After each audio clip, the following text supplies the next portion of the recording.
will have a great race. But I'm very worried about the weight. And I said, well, what's the best? And he said, well, so he went on to E-Jet. And he said, look, in this going, and I looked at all the going and everything, and E-Jet was an obvious choice, like Seal was an obvious choice in the wet. But if you look at heavy metal, one run in the yielding, the only shocking run in 11 races, 11 lengths back. Yeah. Well, I think Laff hit on something, and we got it from David Thistleton as well, who's the scribe down here, that the inside going, the first 5 home were on the fence turning for home. So they were second, third, fourth, fifth, sixth on the fence. Oh, you could see they had the better running. And it absolutely must have made a huge difference. You know, people will say this and that and the other, but I always like Cape Town Noir, who's shown he's the best of the 3-year-olds, couldn't get a blow in. You know, he just could not get Came close up that to middle. Yeah, very, very good race, and well done, of course, to the runner-up. You know, nice to see Sean Cormack and the Snaiths, and of course. Well, they did extremely well. You've got to take your hat off to the Snaiths, you know. Yeah. We're always riding them, but the pretty boys of racing, they came to the fore. They ran second and fifth. Listen, thank the Pope they didn't win, because otherwise, you know, can you imagine how impossible those two would have been, you know, especially Justin. You know, he would have been a 6-goal polo player already. Seamus. Seamus, yeah. Yeah. Seamus. Well, you know, well done to Dennis and Bill. They were the owners runner-up, and of course, De Broglio on the third horse. Very good run by the filly for Woodruff. Very good. Fantastic run from that filly. She just showed real heart and courage going through there too, and you know, kept Jeff's season down here, because he's definitely an asset to have down here. And Brian Bernard, new man in the game, fourth. Well done, Brian. Very well done to you and Gavin. A great Buffalo run, but no Bill. worries. Buffalo Bill, yeah. Yeah, that was interesting and always a very, very good race. Yeah, well, let's go and have I think we can move on from there. We're going to go on and have a look at the plum of the week.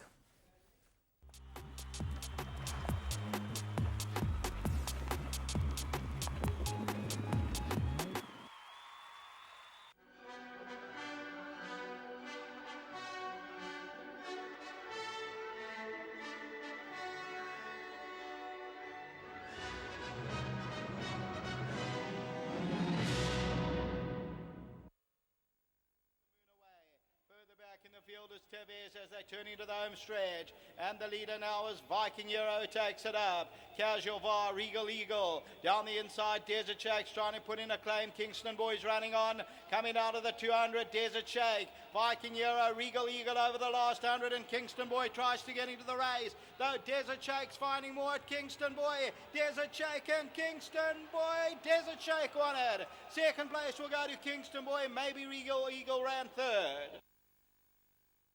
Well, there you go. If you were an Interbet client, you would have got the best prices all the way through the whole day. But here you could have got 7-2 about this horse.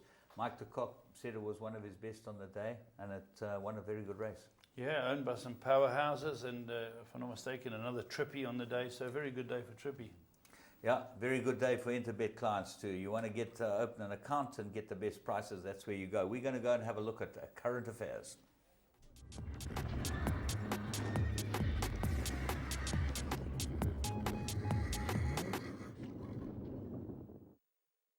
Welcome back for Current Affairs. We've got 3 races to show you off the day as well. Very interesting races. And we're going to start off with the Mango 2200. This race is for those horses that don't quite get in for whatever reason to the Vodacom Durban July. And a lot of people have said, I should have been in the race. They ran their horses here. Some came away with egg on their face and some came away vindicated. But James, the 2200, interesting race. Not a big field this year, but an interesting race. Very interesting race, and the Cape Town contingent, Walter and the team, very disappointing. They backed this horse to favourite River Crossing, never in the race. But Master Plan ran a fantastic race, and Patriotic Rebel showed glimpses of his better form, fitted with a set of blinkers, so that made a difference to him. Let's go and pick up the race at the 2200 metre and see how it worked out. Patriotic Rebel, the white blinkers. Gold Onyx, Taipan travel together. River Crossing got 7 lengths to track down as they move to the 700. Then Master Plan and Pessoa, and behind that one is Silent Partner. They're about to be homeward bound. They've got just over 500 metres to go. And Roker's Luck's going to bring him into the stretch. Blackwing is second. Top markers on the inside. Dubai Gina coming around them. Then Patriotic Rebel. Gold Onyx going to dart through down the inside. Then Taipan. River Crossing on the outside. Roker's Luck. Gold Onyx coming home powerfully on the outside. Patriotic Rebel. Master Plan's getting into the race raid. Roker's Luck just the leader. Patriotic Rebel. Master Plan coming home powerfully on the inside. Master Plan's coming home from Patriotic Rebel, and Master Plan won it. Patriotic Rebel second. Gold Onyx third. Roker's Luck fourth. Yeah, always been a very good horse. This he showed it a year ago. In fact, I don't think he won a race for a year, but before that he was a very, very good horse, James. And this was a cracking win. What are you doing, Martin? Absolutely, but I like the way Golden Onyx was coming back too, and Anthony was getting to work there, and Kevin was good ride, but Anthony was right on his track there. Yeah, it just showed you that of all the horses that there was a question mark. Well, maybe this was the one that, because he gave chunks of weight. He gave 9 kilos to the second horse. And, you know, in the July, he wouldn't have been giving 9 kilos to anything. He would have been receiving a bit of weight from some of them. But he's a good horse, and he deserved his place to win this race. And quite often you find that the horse that win this race, maybe it was a horse that should have gone in the July. But at the end of the day, the way they did it, and Graham Hawkins being completely transparent about the way they picked the July field, and I think that that's been very good for racing. Yeah, you've got to have the transparency. You know, people who have opinions, you've got an opinion of how to do it. And maybe at the end of the day, the Daily News is a more important race than the Derby and Joburg as a prep. Well, the test of time will tell, but we're going to take a quick break and we'll be back with you. Right, welcome back. We're now going to the second of our races, and this is the Gold Vase. They had to shorten this race because of all the weather problems they had, and we didn't want to go across the road twice. They had to re-roll that road. They had to stop traffic coming through.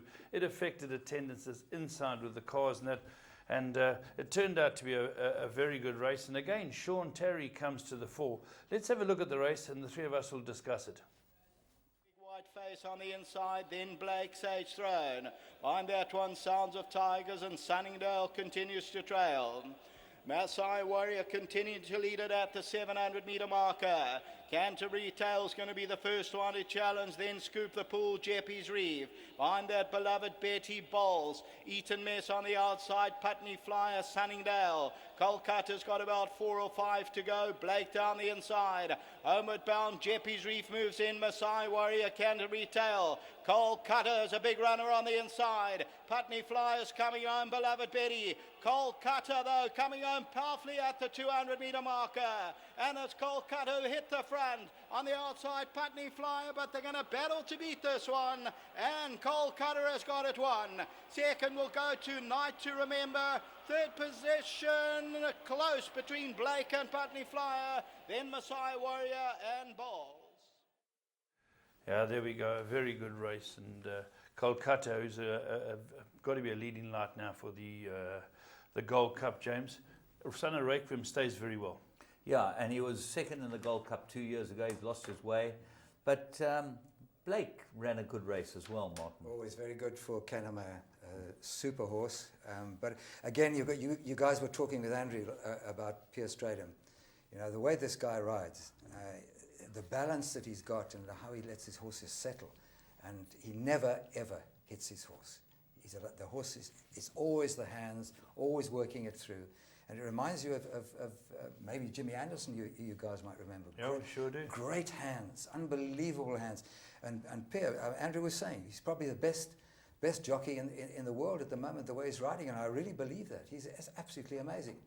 We're certainly up there with him. I think that the first and third, the first three here, will have a big chance in the Gold Cup, these three horses. Night to Remember found traffic problems up the stretch. Bear that in mind. There'll be more to come from Night to Remember as well. Ran a very, very good race. Right, and then the last one we got on the list, James, is going to be, let me get my list sorted out, and it'll be the race 12. Yeah. It's the R1 million KZN Breeders' Race, and the 2-year-olds came to town over 1,300. A bit of a rough race early on, but a new stallion finding its way. Let's have a look. Number of fighters, they can't settle. As Agatha Panther leads it, Ace Antonius is second. Van der Scala's back in third. Then comes Jimmy Choo. Active Valor's behind that one. On the nods, about 4 lengths off the first score, then Pippi. Behind that one there is Virgo's Bay, Princess Julieta, Colour of Courage. They're giving many lengths start at this stage as they're turning to the home stretch. Then he's a Natto. As they turn for home, Agatha Panter's the leader. Ace Antonius, the first one to challenge. Down the inside, Van der Scala on the nod is running on. Then comes Jimmy Choo. Virgo's Babe authorised, tries to run on King's Rose. And then comes Princess Juliet as they come to the 200. Jimmy Choo's coming home powerfully now. Agatha Panter's right there. Ace Antonius is still also well positioned. Van der Scala on the nod on the inside. It's wide open. Jimmy Choo, Ace Antonius, and on the nod coming down to the wire. Ace Antonius won it. Second place will go to Jimmy Choo, and then on the nod. There we go, a cracking good race, and Spirit of Thought for Jimmy Choo found the roughest passage to be thrown out wide, just beaten. Leon Erasmus popped into town with a couple of horses. He ran well. He got 200 grand for his troubles, James, and the winner, a very good winner. Nice to see the owner in town as well. Well, there's no doubt that the winner's a good horse. He was looked like the best horse in the race, but Jimmy Choo, I think, showed that he was probably the best horse in the race. Afterwards. A lovely story on the day. There were so many stories. I mean, Vaughan Marshall, the older he gets, the more grey hair, his wife gets lovelier, and he gets better and better, and he's becoming a super trainer, especially obviously with the 2-year-olds. He had the most horrendous race day. Everything that could go wrong went wrong for him.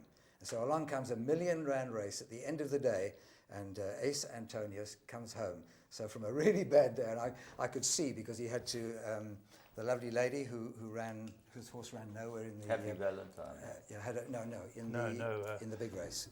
Mrs. Radebi. Tribal Dance and Hill 54, you know, you had two big Mrs. chances. Radebi, you're talking about. Yes, everything went wrong, but she took it very well. I mean, she said, look, obviously these things happen in racing, but I'm just thinking how things can go so wrong for a really good trainer.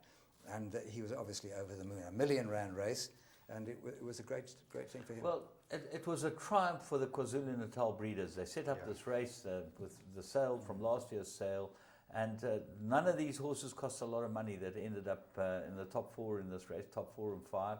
They were like 40,000. I know Van der Scala was 10,000, you know, so it just shows you these type of races end up benefiting everyone, and they do add a huge amount of hype. There was hype. You know, it's wonderful too for Highlands who bred it, and of course Ken Truter, a fellow Spurs supporter, and wonderful that he was down here to watch his horses run. He came over the last race.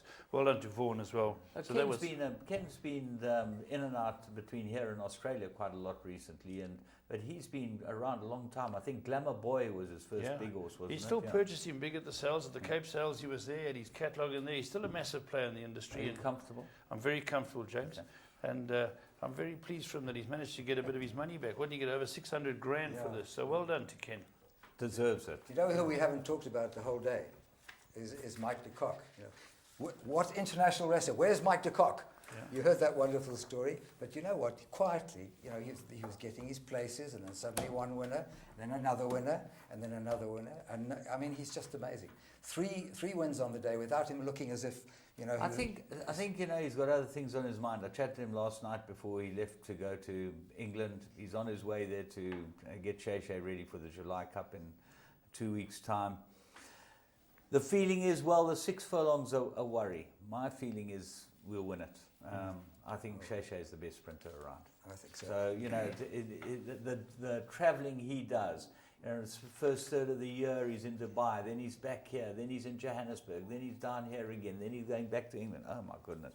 You know, it's just a nightmare. But let's move on. We got only one other bit of information, and that was Military Attack. Did I tell you about Military Attack? No. Yes, I did. Yes, that's... the Oratorio. No, you didn't. That one in... he won the Horse of the Year in Hong Kong. Won the big race in Singapore. He is the Horse of the Year in Hong Kong. He's by Oratorio. We're lucky enough to have Oratorio standing at Aventura with Pippa Mickelbrand and the team. Wonderful. She'll be over the moon. Yeah, well thrilled for her and thrilled for us to be able to be involved in horses like that. Let's go on and have a look at your call, where we're going to put Martin Locke under the spotlight.